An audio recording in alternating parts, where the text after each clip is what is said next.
Alright guys, welcome back. Thanks for stopping by. I appreciate it. So let's just jump right into it. Went ahead and finished off the operating room today. Had my apprentice go up in the ceiling today because my back was hurting. And I did it yesterday, so it was his turn. Anyways, we got the cut-in box in. We got the flex down on the wall to it. We did take off this blank plate on the right side, and there was a box behind it.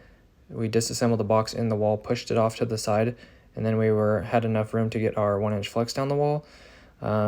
We didn't try it without it, but we just figured why not? So we did it, and it worked. It was very nice. Got it done pretty quickly. Everything went really smoothly today after we had some plan of attacks. Cut out the speaker sheetrock for the cut out the sheetrock for the speaker, and then they decided that we weren't going to do it anymore, so that was nice. One less thing, as Forrest Gump would say.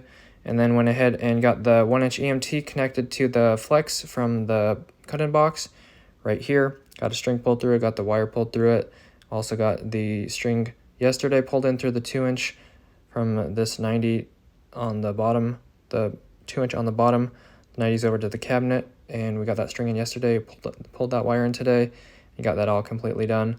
So it was really nice, got everything done, cleaned up, and then I went home because my back was hurting.